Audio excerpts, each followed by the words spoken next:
Police ಇಲಾಖೆಯ ಸಂಪೂರ್ಣ ನೈತಿಕತೆಯನ್ನೇ ಕುಸಿದಿದೆ ಸರ್ಕಾರ ಅಡಿಯಲ್ಲಿ. ಹಿರಿಯ ಅಧಿಕಾರಿಗಳು ಪಂಚಪುತ್ರ ನಡ್ಕೊಳ್ತಾ ಇದ್ದಾರೆ.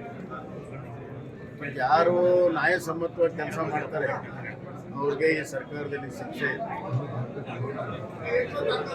ಸರ್ಕಾರ ಕಾನೂನು, ಪೊಲೀಸರು ಕಾನೂನಿಗೆ ನಿಷ್ಠೆ ಇರಬೇಕು.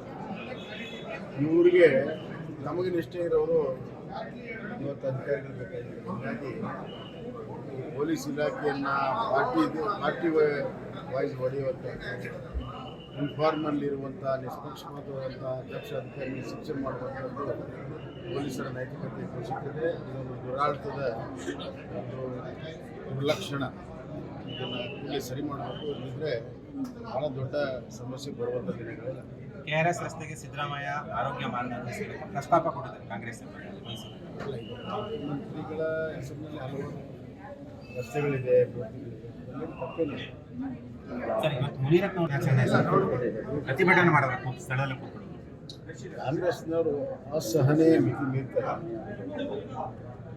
ಇವತ್ತು ಏನೇ ವಿರೋಧ ಇರಲಿ, ಏನೇ ಸ್ಥಿತಿಗತಿಗಳಿರಲಿ, ಕಾನೂನನ್ನು ಕೈ ತೆಗೆದುಕೋಬಾರ್ದು ಅನ್ನುವಂಥ ಕನಿಷ್ಠ ಜ್ಞಾನ ಇವತ್ತು ಕಾರ್ಯಕರ್ತರಿಗಿಲ್ಲ ಅಂತಂದರೆ ಇವರು 100 ವರ್ಷದ ಆಚರಣೆ ಮಾಡೋದು ಏನು ಸಾಧ್ಯ?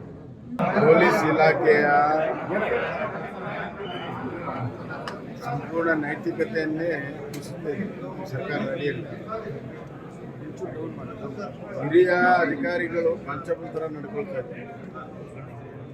ಯಾರು ನ್ಯಾಯಸಮ್ಮತವಾಗಿ ಕೆಲಸ ಮಾಡ್ತಾರೆ ಅವ್ರಿಗೆ ಈ ಸರ್ಕಾರದಲ್ಲಿ ಶಿಕ್ಷೆ ಇದೆ. ಸರ್ಕಾರ ಕಾನೂನು, ಪೊಲೀಸರು ಕಾನೂನಿಗೆ ನಿಷ್ಠೆ ಇರಬೇಕು. ಇವ್ರಿಗೆ ನಮಗೆ ನಿಷ್ಠೆ ಇರೋರು ಇವತ್ತು ಅಧಿಕಾರಿಗಳು ಬೇಕಾಗಿದೆ. ಹೀಗಾಗಿ ಪೊಲೀಸ್ ಇಲಾಖೆಯನ್ನು ಪಾರ್ಟಿ ವಾಯ್ಸ್ ಹೊಡೆಯುವಂಥ, ಇನ್ಫಾರ್ಮಲ್ಲಿರುವಂಥ ನಿಷ್ಪಕ್ಷಪಾತವಾದಂಥ ದಕ್ಷ ಅಧಿಕಾರಿಗಳಿಗೆ ಶಿಕ್ಷೆ ಮಾಡುವಂಥದ್ದು ಪೊಲೀಸರ ನೈತಿಕತೆ ಕುಸಿಯುತ್ತದೆ. ಇದೊಂದು ದುರಾಡಳಿತದ ಒಂದು ದುರ್ಲಕ್ಷಣ. ಇದನ್ನು ಇಲ್ಲಿ ಸರಿ ಮಾಡಬೇಕು. ಇಲ್ಲದಿದ್ದರೆ ಬಹಳ ದೊಡ್ಡ ಸಮಸ್ಯೆ ಬರುವಂಥ ದಿನಗಳಿಲ್ಲ. KRS ರಸ್ತೆಗೆ ಸಿದ್ದರಾಮಯ್ಯ ಆರೋಗ್ಯ ಮಾರ್ಗದರ್ಶಿ ಪ್ರಸ್ತಾಪ ಕೊಟ್ಟಿದ್ದಾರೆ ಕಾಂಗ್ರೆಸ್ ಮುಖ್ಯಮಂತ್ರಿಗಳ ಹೆಸರಿನಲ್ಲಿ ಹಲವಾರು ರಸ್ತೆಗಳಿದೆ, ತಪ್ಪೇನಿಲ್ಲ. ಸರ್, ಇವತ್ತು ಮುನಿರತ್ನ ಪ್ರತಿಭಟನೆ ಮಾಡಬೇಕು ಸ್ಥಳದಲ್ಲಿ ಕೂತ್ಕೊಳ್ಳೋದು. ಕಾಂಗ್ರೆಸ್ನವರು ಅಸಹನೆ ಮಿತಿ ಮೀರ್ತಾರೆ. ಇವತ್ತು ಏನೇ ವಿರೋಧ ಇರಲಿ, ಏನೇ ಸ್ಥಿತಿಗತಿಗಳಿರಲಿ, ಕಾನೂನನ್ನು ಕೈ ತೆಗೆದುಕೋಬಾರ್ದು ಅನ್ನುವಂಥ ಕನಿಷ್ಠ ಜ್ಞಾನ ಇವತ್ತು ಕಾರ್ಯಕರ್ತರಿಗಿಲ್ಲ ಅಂತಂದರೆ ಇವರು 100 ವರ್ಷದ ಆಚರಣೆ ಮಾಡೋದು ಏನು ಸಾಧ್ಯ?